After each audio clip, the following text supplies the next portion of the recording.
Em vida, junto com a nossa igreja, estamos também estabelecendo um novo tempo, que é o tempo que a gente vai passar as nossas reuniões para a parte da manhã.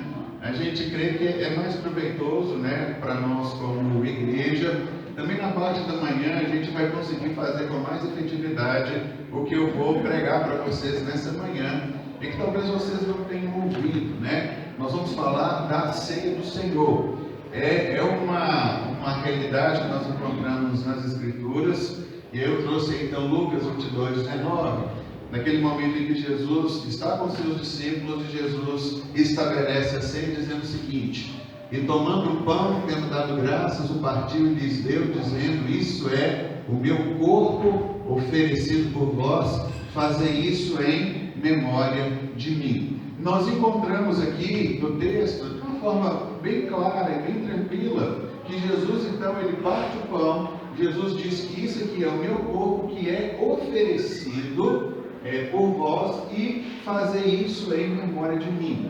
Gente, não tem que eu conheça assim nada mais tão forte e divisor no meio das pessoas do que talvez a ceia. No meio das pessoas não, do que talvez na igreja, né? Existem as igrejas que têm a ceia ultra restrita, ou seja, quem é que pode participar da ceia nessas igrejas? Somente aquelas pessoas que são membros daquela igreja, que estão com a vida acertada segundo os ditames daquela igreja, e mesmo se tiver alguma coisa, muitos não tomam. Algumas pessoas têm até, de fato, medo de tomar. Já tem outras igrejas que são mais tranquilas quanto a isso e liberam para que todas as pessoas possam tomar.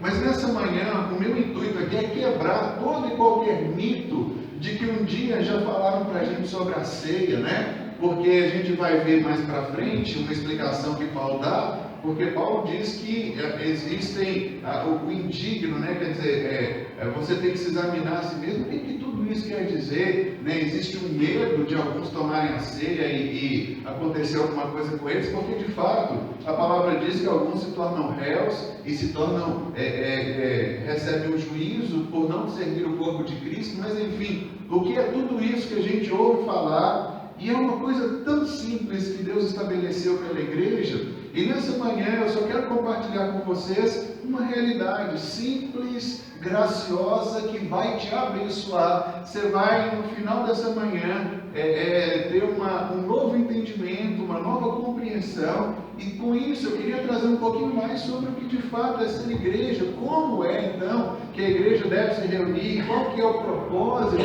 de nós celebrarmos a ceia, por que a gente vive isso tudo, e sobretudo tirar o medo, o pavor que reside sobre a vida de algumas pessoas.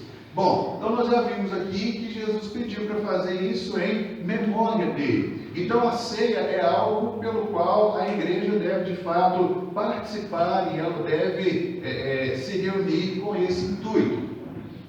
Mas antes de celebrarmos a ceia, eu queria trazer um pouquinho sobre a pessoa de Jesus e sobre esses elementos da ceia que nós encontramos em outra passagem das Escrituras. Então eu trago aqui para nós Hebreus capítulo 5, verso de número 5, que diz assim: assim também Cristo a si mesmo não se glorificou para se tornar sumo sacerdote, mas glorificou aquele que lhe disse: tu és meu filho, eu hoje te gerei. Como em outro lugar também diz: tu és sacerdote para sempre, segundo a ordem de Melquisedeque.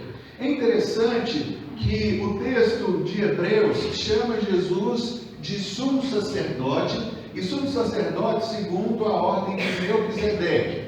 Eu queria, antes de nós entrarmos de fato na ceia, entendermos um pouquinho qual é a dimensão, a realidade do que esse texto ele tem trazido para nós. Se nós olharmos um pouquinho para a Bíblia, o sacerdote, ele era da linhagem de Levi, era uma das 12 tribos de Israel, e para se tornar um sacerdote, ou para a pessoa ser um sacerdote, ela deveria ser nascida da tribo de Levi, e da tribo de Levi tinha que ser da família de Arão, que foi o primeiro sacerdote. Mas a Bíblia está falando para a gente que Jesus, ele se tornou um sacerdote, mas não da tribo de Levi, mas segundo a ordem de Melquisedeque. é interessante nós notarmos e descobrirmos quem que era esse Melquisedeque, de onde é que vem esse personagem que a Bíblia cita. Lembrando que a Bíblia fala de Melquisedeque para a gente em apenas 3 livros da Bíblia. O primeiro livro que nós encontramos o nome de Melquisedeque é o livro de Gênesis, onde ele aparece. O segundo livro é o Salmo, bem no meio da Bíblia, né? O livro de Salmos faz referência a Melquisedeque, que a transcrição está aqui em Hebreus, e o terceiro livro é o livro de Hebreus, no qual nós conseguimos extrair o texto que está aqui para a gente. E olhando para Melquisedeque, olha só que coisa interessante para responder essa nossa pergunta: quem era Melquisedeque? E a gente tem uma máxima na Bíblia que a gente diz que a Bíblia, ela responde a própria Bíblia, ela se explica. Então, Hebreus 7, 1 e 2, a Bíblia diz assim: porque este Melquisedeque, rei de Salém, sacerdote do Deus Altíssimo, que saiu ao encontro de Abraão quando voltava da matança dos reis e o abençoou, para o qual também Abraão separou o dízimo de tudo. Primeiramente se interpreta rei de justiça, depois também é rei de Salém, ou seja, rei de paz. Então a Bíblia está nos falando que Jesus Cristo é o sacerdote da ordem de Melquisedeque. Quem é Melquisedeque? Melquisedeque, segundo a própria Bíblia diz e nos ensina, ele em primeiro lugar ele é rei de justiça e em segundo lugar ele é rei de paz. O nome Melquisedeque é uma junção de 2 palavras hebraicas, né? Meleker, que é rei, e Zedeque, que é justiça. E nós encontramos então o nome desse personagem que aparece na Bíblia, que em primeiro lugar ele é rei de justiça e logo depois ele é rei de Jerusalém. Jerusalém ou Salém, que é o nome da cidade ali, é a palavra hebraica que vem de Shalom. Então, nós encontramos Jesus Cristo, ele sendo sacerdote de um rei de justiça e logo depois de um rei de paz, como a própria Bíblia nos orienta e nos mostra. Então, nós encontramos Jesus vindo dessa ordem. E para muitos, na verdade, Melquisedeque é o próprio Cristo que aparece no Antigo Testamento, porque nós temos, na verdade, dois grandes testamentos, né? duas grandes alianças. Nós temos a aliança da lei, que foi feita com Moisés, nós temos a aliança da graça, feita com Jesus Cristo, mas o interessante é que antes da aliança da lei de Moisés, houve um período em que Deus tratava Abraão com graça, e é exatamente sobre esse período que Melquisedeque aparece. Abraão vai socorrer o seu sobrinho Ló, e quando Abraão socorre o seu sobrinho, porque o seu sobrinho foi sequestrado com tudo aquilo que tinha, inclusive com o rei de Sodoma, de Gomorra, foi tudo junto ali. E Abraão com 318 homens vence todos esses reis. Por isso que o texto diz assim: porque esse Melquisedeque, rei de Salém, sacerdote do Deus Altíssimo, saiu ao encontro de Abraão quando ele voltava da matança dos reis. O que foi que aconteceu? Abraão então foi em busca do seu sobrinho, Abraão foi em socorro do seu sobrinho. E nós encontramos então que aparece esse Melquisedeque, e esse Melquisedeque então é um sacerdote. Bom, no Antigo Testamento, o sacerdote era alguém que sempre recebia. Sacerdote não era alguém que dava alguma coisa. Quando você ia ao sacerdote, você se encaminhava ao sacerdote para oferecer algo ao sacerdote. Esse era o costume. Quando nós olhamos na lei, o que acontece na lei? O sacerdote era aquele que recebia as doações dos animais e fazia o sacrifício em prol de todo o povo. No Antigo Testamento, o sacerdote representa o povo diante de Deus e o profeta representa Deus diante do povo. Por isso que a fala do profeta é: assim diz o Senhor, porque o profeta é aquele que comunica a vontade de Deus ao seu povo. Já o sacerdote é aquele que recebe a oferta do povo e vira para Deus e fala assim: Deus, como representante do povo, eu estou apresentando ao Senhor um sacrifício para que o Senhor não nos puna segundo os nossos pecados, porque esse sangue, ele mostra animais inocentes que estão pagando pelo nosso lugar, para que não haja punição sobre a nossa vida. E nesse contexto todo, nós encontramos um sacerdote que é diferente. Nós encontramos um sacerdote que, em primeiro lugar, ele não vem para dar, mas nós encontramos um sacerdote que, em primeiro lugar, ele vem para oferecer. É como diz aí o texto, então, de Abraão. Bom, voltando para Melquisedeque. Melquisedeque, então, é o rei de justiça e é o rei da paz. A justiça precisa vir primeiro. Por isso que a Bíblia diz que primeiro ele é rei da justiça, para que depois, então, seja estabelecida a paz. Que coisa interessante. Primeiro vem a justiça, para que por meio da justiça nós tenhamos paz com Deus. É esse o propósito estabelecido que a gente vai caminhar e entender um pouquinho na ceia. Na ceia nós estamos entendendo que nós nos tornamos justiça de Deus, e na ceia nós estamos entendendo também que a paz do Senhor, ela é colocada nos nossos corações, porque por meio da justiça nós temos a paz. Olha o que diz Isaías capítulo 32, verso 17. Diz assim: o efeito da justiça será paz, e o fruto da justiça, repouso e segurança para sempre. Gente, olha o que a Bíblia diz sobre o fato da justiça. Diz assim: o efeito da justiça será paz, e o fruto da justiça, repouso e segurança para sempre. Nós somos envolvidos, então, em um ambiente no qual Deus quer que nós tenhamos algumas seguranças. A primeira segurança que nós precisamos ter e entender é que, de fato, a justiça nos trouxe a paz, e por meio da paz você pode repousar seguro e segurança. Você pode repousar em segurança. Por quê? Porque Deus veio exatamente para nos fornecer paz e segurança. A igreja, então, deve ser um lugar onde se manifesta a justiça de Deus, e onde nós vivemos e pregamos a justiça de Deus, nós temos paz com Deus. E onde nós temos paz com Deus, nós não estamos correndo de Deus, pelo contrário, nós estamos correndo para Deus, porque quando corremos para Deus, nós encontramos repouso e segurança. Aí você vai virar para mim e falar assim: você não ia falar sobre a ceia? Calma, que a gente chega lá, vamos caminhar devagarzinho aqui. Olha só o texto de Gênesis capítulo 14, versos 18 a 20, quando aparece pela primeira vez o nome de Melquisedeque. O texto diz assim: Melquisedeque, rei de Salém, trouxe pão e vinho. Gente, eu coloquei de vermelho ali, porque exatamente os elementos da ceia que nós tomamos e que Jesus pediu para que fizéssemos era o pão e o vinho. Então olha que interessante, Melquisedeque, rei de Salém, trouxe pão e vinho. Quando é que ele trouxe pão e vinho? Quando ele encontrou com Abraão. A primeira coisa que nós encontramos nesse Melquisedeque, de onde descende a origem sacerdotal de Jesus, que lhe ofereceu pão e vinho. E é exatamente o que nós fazemos na ceia, nós oferecemos pão e vinho. Daí para muitos entenderem que Melquisedeque era o próprio Cristo nessa terra, que foi oferecer pão e vinho para Abraão, como símbolo futuro de uma aliança nova que ele estaria fazendo conosco.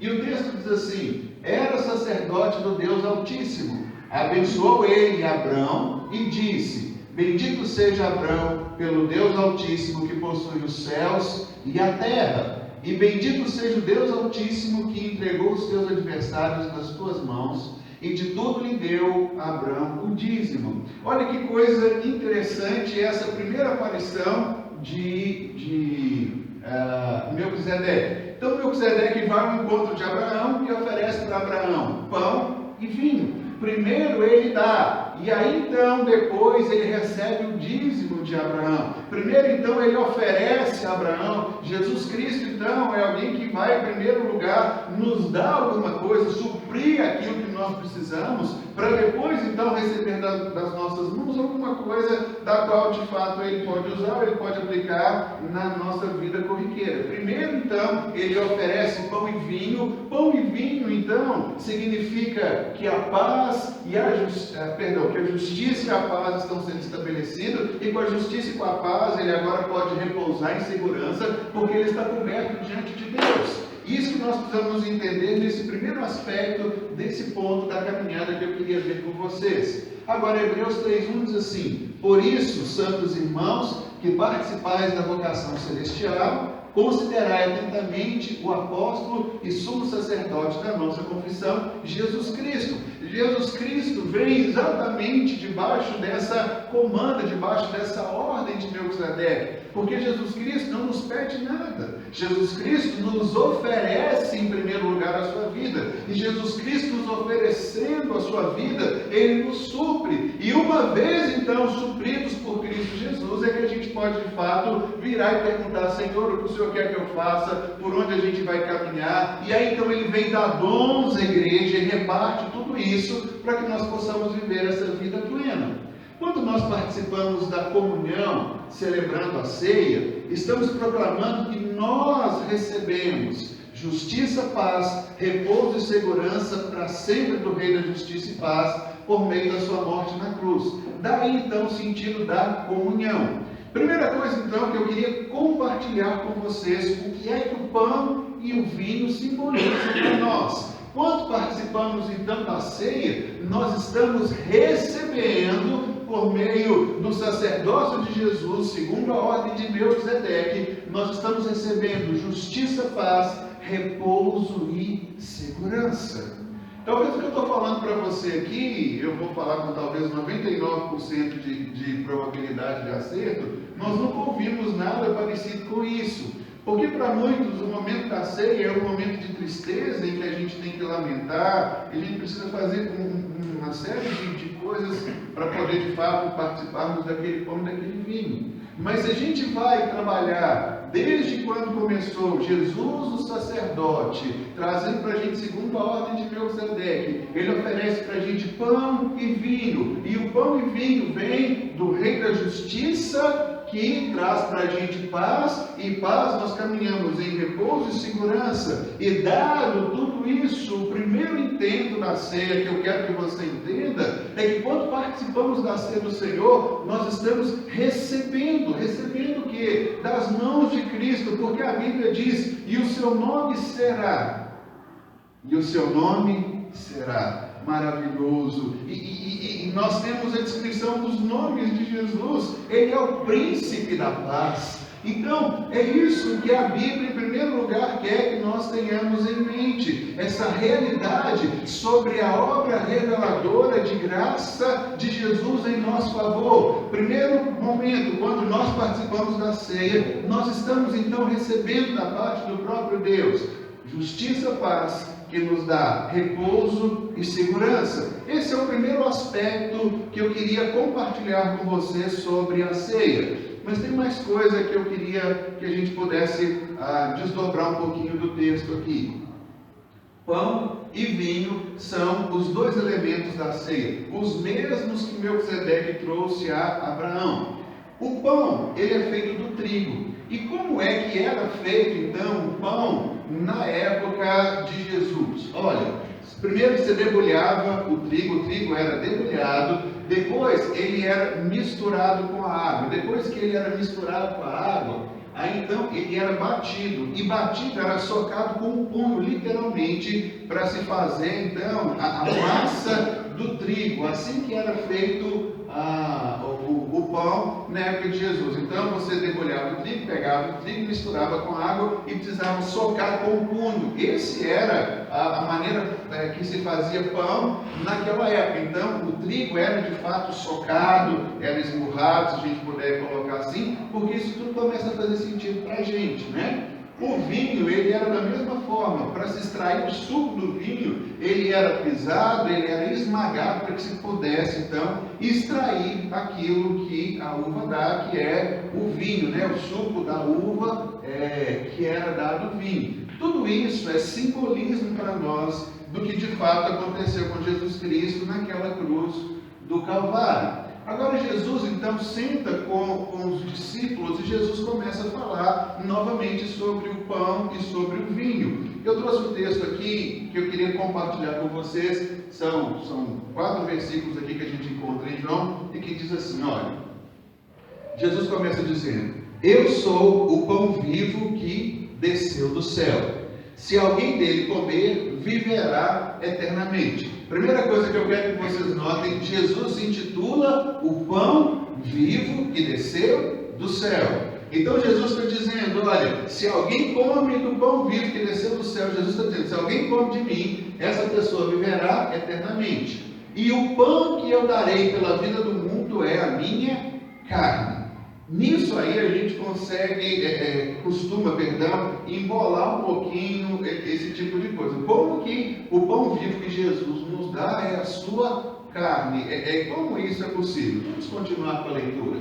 Disputavam, pois, os judeus entre si, dizendo, como pode este dar-nos a comer da sua própria carne? O judeu que vivia debaixo da lei, ele não podia tocar num animal morto, quanto mais comer a carne de um outro ser humano. Isso era a abominação da abominação. Mas Jesus não está dizendo para a gente, Jesus não está falando para a gente de fato mordermos, né, a sua carne, mas de fato comermos aquilo que ele deixa como simbolismo do seu corpo. Continuando o texto. Respondeu-lhes Jesus, em verdade vos digo, se não comerdes a carne do Filho do Homem e não beberdes o seu sangue, não tendes vida em vós mesmos. Nós começamos então a ver que a ceia, ela passa a ter uma relevância no meio cristão. Jesus está dizendo que se você não comer da carne dele, não beber do sangue dele, ou seja, se você não participar do pão e do vinho, você não vai ter a vida em si mesmo. Mas não é que o pão e o vinho têm vida em si mesmo, porque pão e vinho, se a gente puder colocar assim, a gente come deles todos os dias. Mas quando a gente para entender o real significado da ceia e o que é que a ceia de fato pode nos acrescentar, isso começa a tomar uma dimensão maior do que o simples evento religioso que nós fazemos nos lugares onde nós frequentávamos ou ainda nós frequentamos hoje. Isso precisa então tomar agora um novo aspecto, uma nova dimensão, para que a gente viva a vida plena que Deus tem para a gente. Quem comer a minha carne, continua o texto, e beber o meu sangue, tem a vida eterna, e eu o ressuscitarei no último dia. Gente, Jesus está falando que se nós participarmos da ceia juntos e entendermos o real significado da ceia de Cristo, nós estaremos com Ele para sempre, nós seremos ressuscitados no último dia, para termos o corpo como o de Jesus e para que o último inimigo, conforme diz a Bíblia, a morte, seja vencido. Jesus continua dizendo, pois a minha carne é a verdadeira comida e o meu sangue é a verdadeira bebida. Quem comer a minha carne e beber o meu sangue permanece em mim e eu nele. É claro que Jesus está falando de uma maneira figurada, ele está querendo mostrar de fato sobre os elementos da ceia, porque quando a gente vai celebrar a ceia, a gente toma o pão e Cristo falou, esse pão é símbolo do meu corpo que é dado por vós, e esse cálice é o símbolo do sangue da nova aliança que é derramado em favor de vocês. Então a gente começa a ver que Jesus estabelece um novo padrão, um novo momento na igreja. O judeu fazia uma vez por ano, era a Páscoa, que comia o cordeiro, as ervas amargas. Isso não tem nada a ver com a gente. Jesus vem estabelecer para a gente um novo tempo. Qual é o novo tempo que Jesus vem estabelecer para a gente? Ele vem estabelecer para a gente a ceia, e a ceia é baseada no pão e é baseada no vinho, porque isso vai trazer para a gente um certo entendimento. Olha como que o partir do pão era importante. Nós lemos em Atos, capítulo 20, os versos 6 e 7, um relato muito interessante que diz assim: depois dos dias dos pães asmos, navegamos de Filipos e em 5 dias fomos ter com eles naquele porto onde passamos uma semana. No primeiro dia da semana, estando nós reunidos com o fim de partir o pão. Paulo vai a um lugar onde tem ali alguns discípulos, como nós estamos aqui hoje nessa manhã. E é interessante que Paulo demorou ali uma semana naquele lugar com um objetivo, com uma finalidade. Diz aqui o texto: estando nós reunidos com o fim de partir o pão. Se Paulo vai nas suas viagens missionárias, ele se demora em um lugar durante um período de tempo, uma semana ali no caso, simplesmente para partir o pão, eu quero que nós possamos começar a entender que isso de fato tem uma relevância para a nossa vida. Não é um ato religioso, não é simplesmente algo que se deve fazer religiosamente, mas que de fato isso vai nos comunicar alguma coisa. E é sobre isso que a gente precisa de fato entender qual que é o propósito de nos reunirmos em comunhão para tomarmos em conjunto a ceia. Daí então meu convite para vocês nessa manhã, para a gente tentar nos aproximarmos mais daquilo que era comum da igreja nos dias de Paulo, daquilo que era pensado por ele, daquilo que de fato era feito por ele. Nós entendemos hoje que, conforme dizem os cientistas, quando se lança um foguete, se aqui embaixo ele desvia alguns milímetros da rota, ele vai chegar a quilômetros de distância do lugar onde de fato ele deveria chegar. Infelizmente, a igreja perdeu um pouco do foco da essência de uma coisa simples que era cotidiana, rotineira para todo mundo, e perdemos também o aspecto principal.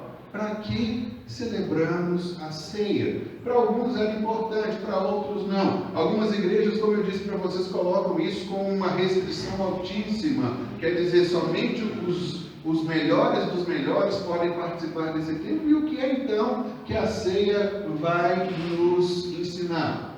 Bom, vamos entrar então no texto do Novo Testamento, que a gente tem a ceia mais descritiva.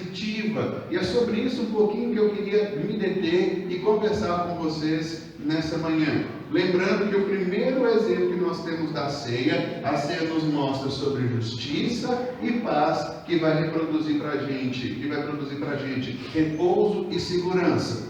Bom, então é interessante que Paulo recebe uma revelação de Jesus Cristo sobre como deve ser a ceia. Interessante, irmãos, que nos dias de Paulo já haviam os escritos que eles eram comuns já. O Evangelho de Marcos foi o primeiro evangelho a ser escrito, ele já circulava, mas a Bíblia diz que Paulo vai para o deserto da Arábia e ele fica ali 3 anos e meio, onde o Senhor revela muitas coisas para ele. E nós temos aqui uma revelação. Paulo não pegou isso de alguém que tinha escrito, Paulo recebe diretamente do Senhor. Olha o que diz o texto. Porque eu recebi do Senhor que também vos entreguei. Havia então uma revelação direta de Deus para Paulo sobre o que é a ceia. Que o Senhor Jesus, na noite em que foi traído, tomou o pão e, tendo dado graças, o partiu e disse: isso é o meu corpo que é dado por vós, fazei isso em memória de mim. Até aí o texto até está um pouquinho como o primeiro texto que eu mostrei para vocês do Evangelho de Lucas. Por semelhante modo, depois de haver ceado, tomou também o cálice, dizendo: este cálice é a nova aliança no meu sangue.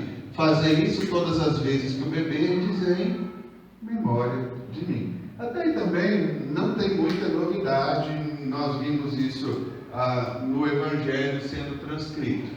Bom, agora Paulo começa a trazer algum entendimento para nós. Porque todas as vezes que comerdes esse pão e beberdes o cálice, anunciais a morte do Senhor até que Ele venha. Existe então uma orientação muito clara para que nós possamos anunciar a morte do Senhor até que o Senhor venha. Bom, agora aqui é que vai entrar um nó na cabeça de muita gente. Olha o que diz o texto.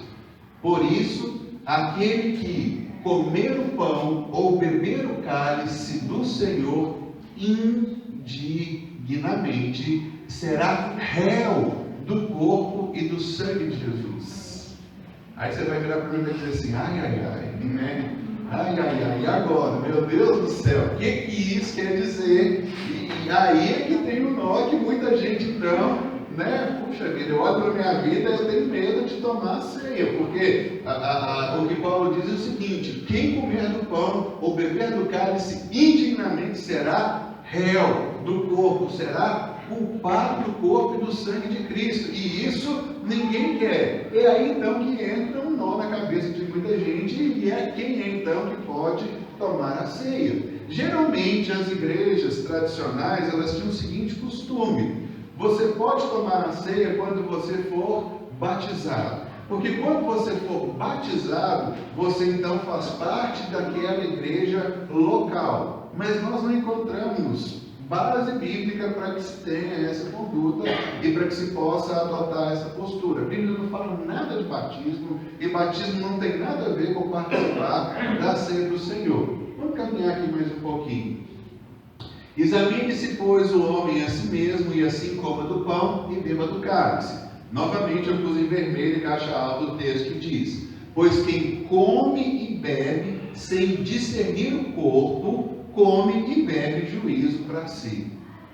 O trem só está apertando, né, gente? O negócio está ficando... O primeiro é réu, agora o outro fala que quem come e bebe sem saber, come e bebe juízo para si mesmo. Mas olha só que coisa interessante que eu queria frisar com vocês. Pois quem come e bebe sem discernir o corpo. Então, o que o texto está nos chamando a atenção? O que é necessário que nós tenhamos entendimento? É necessário que nós, então, possamos discernir o que, gente? O corpo. Eu tenho que saber o que é o corpo. Se eu conseguir discernir o que é o corpo, então eu entendo pelo texto que eu não serei mais indigno e que eu não beberei, comerei, trarei juízo sobre a minha vida e nem me tornarei réu. Então o texto diz o seguinte: vamos discernir o corpo. Então é necessário que para participarmos da ceia nós possamos discernir o corpo. E olha só o que o texto diz: eis a razão porque há entre vós muitos fracos e doentes, e não poucos os que dormem.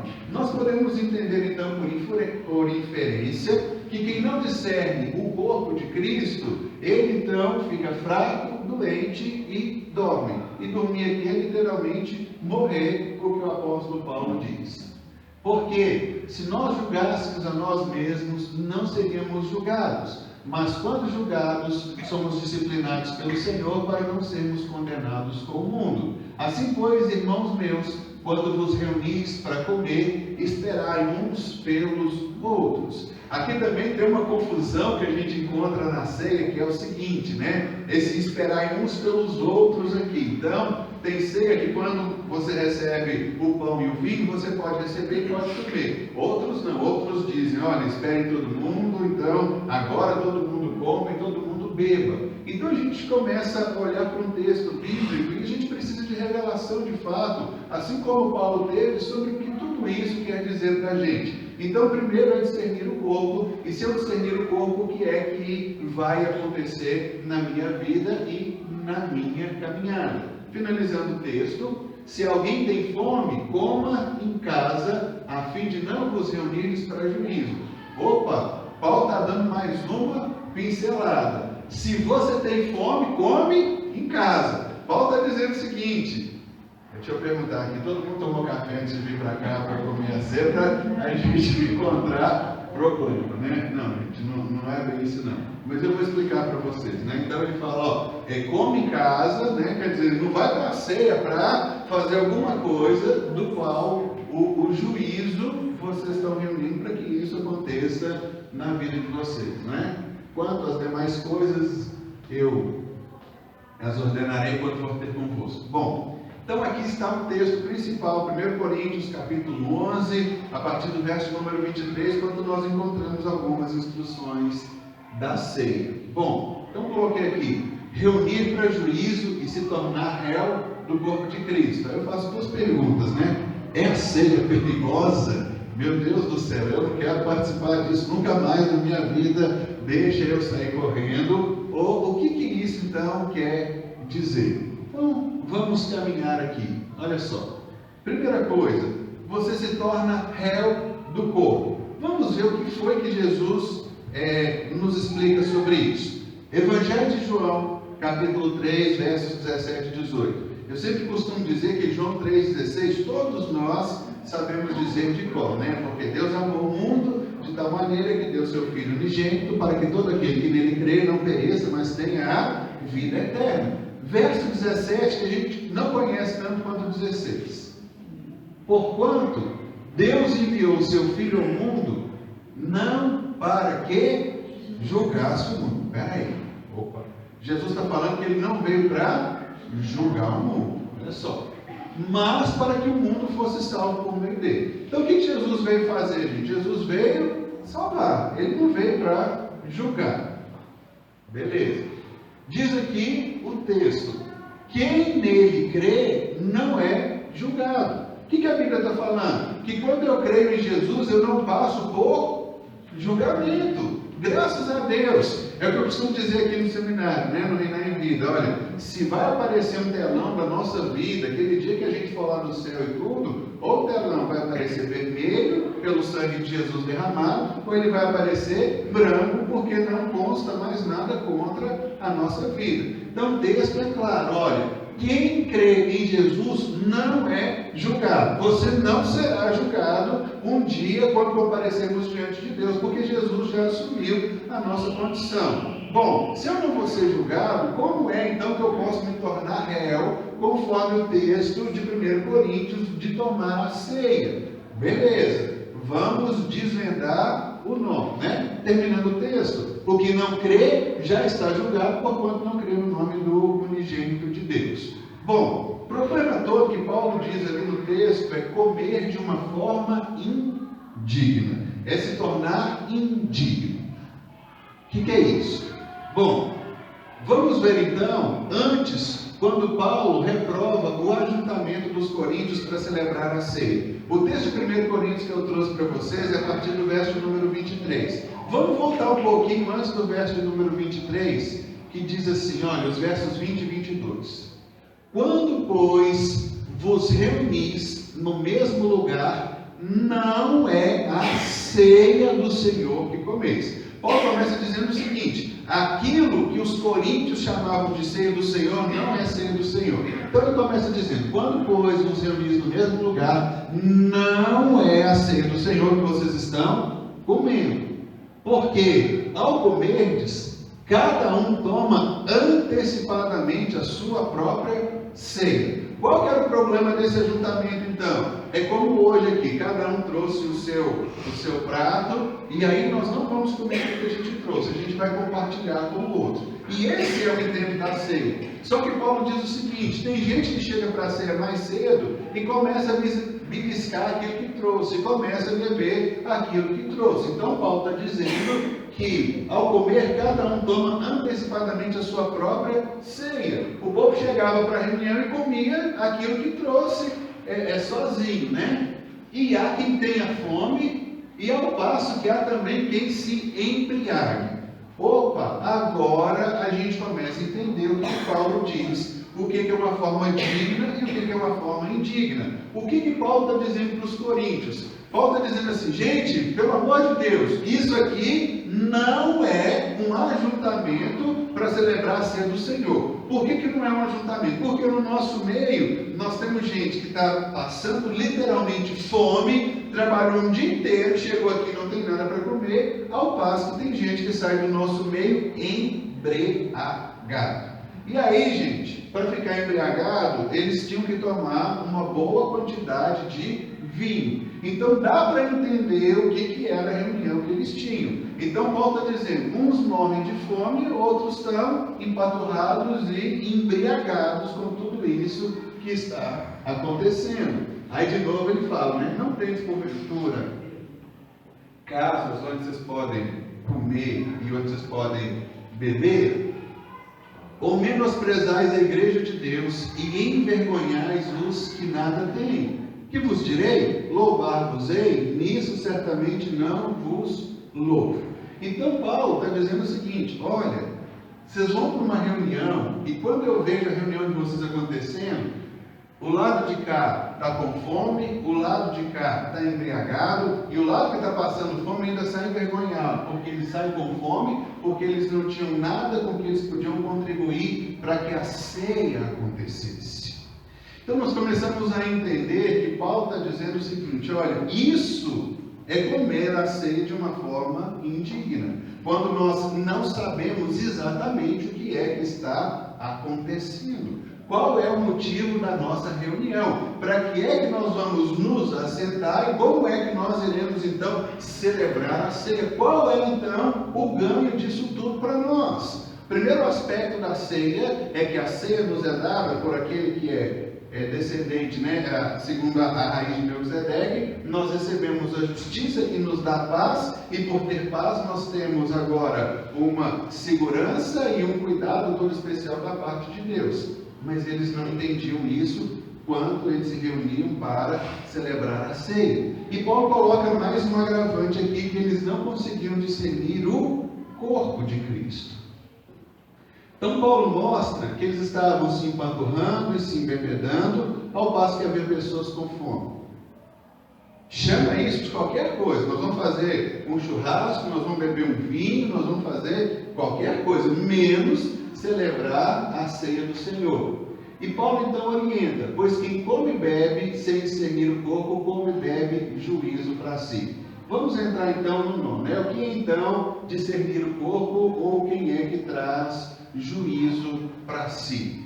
Vamos voltar então na questão de como é feito o pão, como eu havia explicado para vocês. Quem come sem discernir o corpo é aquele que participa da ceia sem saber o que de fato Cristo fez por nós. Comer de uma forma indigna, gente, é simplesmente comer sem saber o que é que de fato o corpo de Cristo representa. Olha o corpo de Cristo aqui, quando a gente lê Isaías capítulo de número 53, os versos 4 e 5. Certamente Ele tomou sobre si as nossas enfermidades e as nossas dores levou sobre si. E nós o reputávamos por aflito, ferido de Deus e oprimido. Mas Ele foi traspassado pelas nossas iniquidades e moído pelas nossas... Ele foi traspassado pelas nossas transgressões e moído pelas nossas iniquidades. O castigo que nos traz a paz estava sobre Ele, e pelas suas pisaduras nós fomos sarados. O que isso então quer dizer para a gente? Que quando você recebe o pão, o elemento da ceia, correspondente ao corpo de Cristo, você recebe vida e você recebe saúde. Quando nós participamos da ceia, nós participamos então simplesmente para proclamar que pelo corpo de Cristo eu estou recebendo saúde, eu recebo vida, eu recebo os benefícios daquilo que Cristo foi à cruz do Calvário passar para mim. E que o apóstolo Paulo diz que é indigno quando nós participamos sem termos essa consciência, sem termos esse entendimento. A ceia é o corpo, por isso eu trouxe aqui no Evangelho de João, Jesus repetidas vezes falando: quem come da minha carne tem vida, quem come da minha carne tem parte em mim. E era isso que faltava naquela reunião dos coríntios. Quando nós entendemos de fato a celebração da ceia e a relevância que a ceia tem para a nossa vida, irmãos, nós estamos comendo saúde, nós estamos comendo vida, nós estamos recebendo paz, nós estamos recebendo os benefícios que a cruz nos proporciona. Agora, qual era o problema de Corinto? É que eles não entendiam isso. Por quê? Porque eles faziam a ceia, cada um comendo a sua própria ceia, cada um bebendo o seu próprio vinho. E é isso que Paulo está dizendo. No corpo de Jesus é que estão as nossas dores e as nossas enfermidades. Se eu tomo a ceia sem ter esse entendimento, eu estou trazendo juízo para mim. Como é que eu estou trazendo juízo para mim? Olha o que Paulo fala, que quem come sem discernir o corpo acontece. Eis a razão, porque há entre vós muitos fracos, doentes e aqueles que dormem. Se você vem participar da ceia do Senhor e não entende que na ceia você tem vida e saúde, porque foi no corpo de Cristo que as nossas enfermidades foram lançadas e foi ali que Ele se tornou então maldição para sermos abençoados. Se nós não entendemos isso, Paulo diz que na igreja existem fracos e doentes e alguns que estão morrendo, como eu coloquei aqui, de morte prematura. Por quê? Porque não entendem o real significado de discernir o corpo. Por isso, quando recebemos o pão, irmãos, nós recebemos vida. Quando recebemos o pão, nós recebemos saúde. Quando recebemos o pão, recebemos as conquistas de Cristo em nosso favor. Ele nos dá a justiça, por meio da justiça vem a paz, por meio da paz eu agora posso andar tranquilo, descansado e coberto pela proteção do meu Deus. Eu recebo a saúde e a vida. O texto que eu trouxe antes de Isaías diz que aprove, se bem que esse versículo eu não trouxe não, mas está na continuação, né? Aprove a Deus esmagá-lo, moê-lo. É o que a Bíblia diz, o corpo de Cristo é o seu direito à saúde. O corpo de Cristo é o seu direito à vida. O corpo de Cristo que é dado, que é partido, que é compartilhado, Ele não vai deixar com que exista na igreja fracos e doentes, porque foi no corpo dele que foi levado as nossas dores e as nossas enfermidades. A Bíblia traz isso de uma forma muito clara, muito expositiva, mais de uma vez. Por isso, quando nós nos assentamos para compartilharmos da ceia, nós estamos tomando vida, saúde, justiça e paz. Talvez o que eu estou falando para você é a maior novidade, principalmente para quem tem mais tempo de igreja, porque nos ensinaram que quando vamos para a ceia, nós temos que nos ajoelhar e nós temos que confessar o nosso pecado. Indignidade, que Paulo diz, era esse povo que sentava e comia e ficava embriagado e outros com fome. Irmãos, não tem nada a ver com pecado, não tem nada a ver com o que eu não fiz ou deixei de fazer. A realidade que nós temos é outra.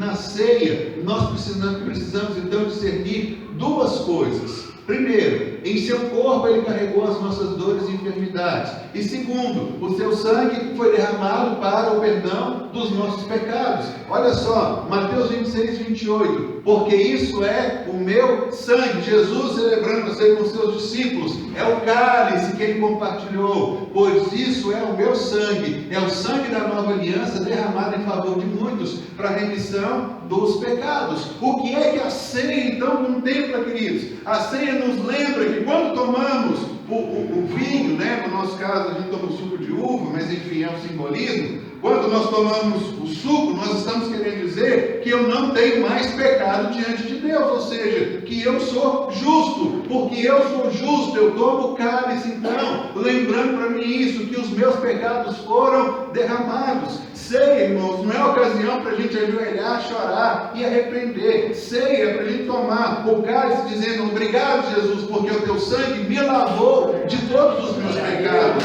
Sangue é momento de ceia, é um momento de celebração, é um momento de fato, nós experimentarmos como igreja a experiência sobrenatural da cruz de Cristo. Amém. Gente, a ceia é algo que a igreja deve e pode fazer, celebrando e engrandecendo o nome do Senhor, não chororô, se arrependendo, se lastimando. E quando passa o cálice, tem gente que fala: não, eu não posso nem tocar porque eu não sou digno. Irmãos, vamos abolir de uma vez por todas essa mentalidade, porque o que a Bíblia nos diz e nos ensina é uma coisa completamente diferente. Por isso eu quis que nós hoje tenhamos uma experiência em conjunto como igreja, mas não é como igreja plenitude da graça, é uma igreja que se reúne. A gente ainda infelizmente precisa de dar nome, porque algumas coisas para muitas pessoas se fazem necessárias, mas a igreja é essa reunião aqui, nós somos uma igreja. Então, duas coisas nós temos que lembrar na nossa caminhada quando celebramos a ceia. A primeira delas, o corpo de Cristo, ele levou sobre si as minhas dores e as minhas enfermidades, e o sangue derramado foi para perdão dos pecados. Não cabe um outro sentimento que não ser o de celebrar e glorificar Jesus quando celebramos a ceia por aquilo que ele fez em nosso favor.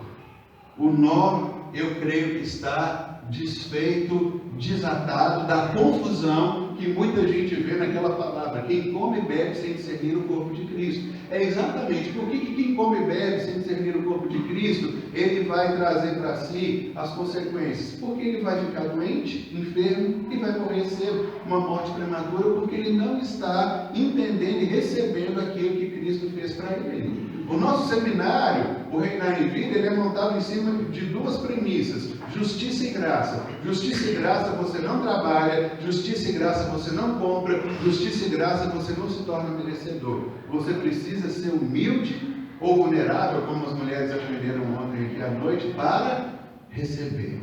Você precisa receber. É isso que a Bíblia está nos mostrando em todo o tempo. E aí, eu queria finalizar essa mensagem de manhã, trazendo para vocês um contexto que nós encontramos em Atos dos Apóstolos. Atos 2, 46 e 47 diz assim: diariamente perseveravam unânimes no templo. Aquele tempo ainda tinha templo, né? Partiam pão de casa em casa e tomavam as suas refeições com alegria e singeleza de coração, louvando a Deus e contando com a simpatia de todo o povo. Enquanto isso, acrescentava-lhes o Senhor dia a dia os que iam sendo salvos. Quando é que eu devo celebrar a ceia? Todos os dias. Mas quem é que pode celebrar a ceia? Você, na sua casa, quando estão fazendo a refeição, vocês podem fazer do mesmo jeito que Jesus fez. Pode parar a refeição no meio dela, pode falar: vamos agradecer o Senhor por essa ceia que Ele nos dá, lembrando a sua morte e ressurreição. Pega um pedaço de pão, come, pega um pedaço de vinho e fala assim: obrigado, porque nós estamos comendo vida e saúde. Eu recebo proteção e paz, justiça e paz. Aleluia. Cuidado, e eu sou guardado pelo Senhor. Irmãos, isso é a ceia do Senhor, diariamente. Eles partiam pão de casa em casa. Coisa simples essa que nós precisamos entender e que nós devemos fazer. O mesmo pão e o vinho oferecido por Melquisedeque é o mesmo oferecido por Jesus. Por isso eu começo com Melquisedeque, que leva pão e vinho, e termino com ele. Estamos recebendo justiça e paz, repouso e segurança, vida e saúde. Isso é a ceia do Senhor. Agora, deixa eu só finalizar trazendo uma colocação para os dias atuais nossos.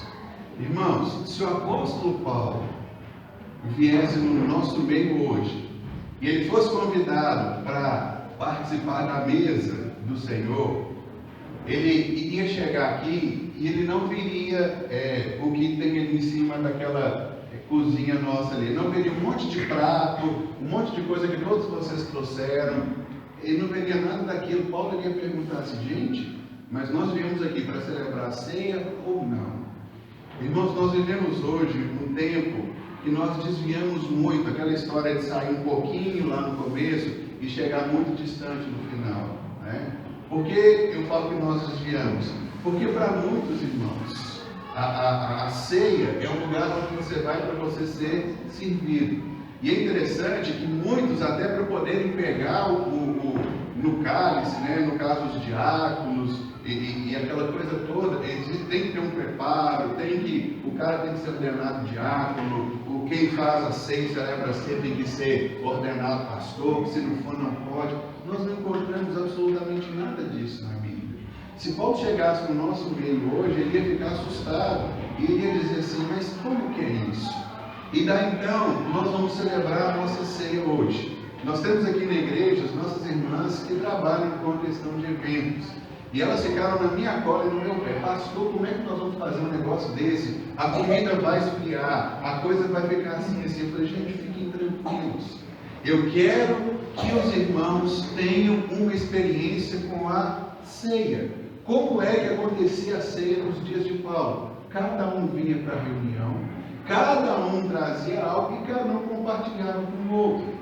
Nós teremos a ceia aqui. A nossa ceia ela pode ser muito boa, porque alguns irmãos se dedicaram. Ela pode ser mais ou menos, porque outros não se dedicaram tanto. Ela pode ser ruim, porque talvez nem todo mundo se dedicou como o que tem que ser. Mas a ceia ela é uma parte primordial para que a gente possa entender. Na cabeça de Paulo não existe igreja, existe a reunião que é chamada igreja. Irmãos, nós perdemos a função do nome. O nome igreja é a palavra grega eclesia. E a eclesia era formada por um artigo ek, que é um artigo saindo, e por clesia, que é uma reunião, o que acontecia muito nos dias da igreja. O que é a igreja? A igreja é uma reunião daqueles que saem de onde eles estão para um outro lugar. Isso é igreja. Igreja é uma reunião das pessoas. E quando a gente entende essa realidade, nós hoje, talvez pela primeira vez na sua caminhada cristã, você vai viver uma experiência de igreja se reunindo. Porque quando a igreja se reúne, a igreja, cada um traz aquilo que é seu, e você não vai comer aquilo que você trouxe, você vai compartilhar com o seu irmão. Você vai ter que comer a comida que o seu irmão trouxe. Por quê? Porque esse é o intuito de nós estarmos reunidos juntos,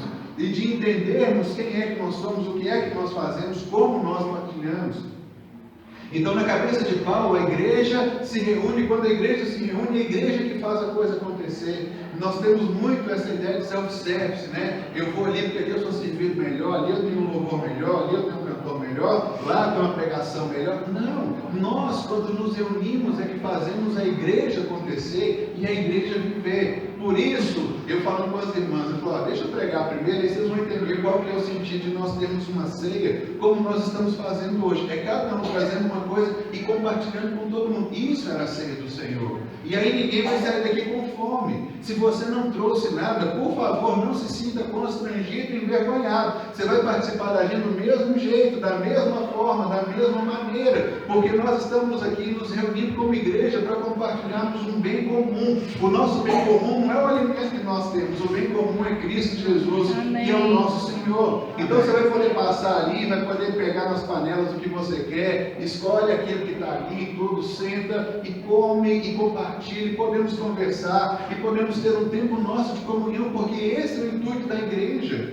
E agora que você sabe que o corpo de Cristo ele foi dado em seu favor, é discernir o corpo, é saber de fato o que Cristo fez, todos nós poderemos então participar com alegria da ceia do Senhor. Nós não vamos ficar doentes e enfermos, porque isso traz para a gente vida. Você tem hoje um novo entendimento, uma nova convicção. Irmãos, infelizmente, a criação da instituição igreja nos rouba muito isso.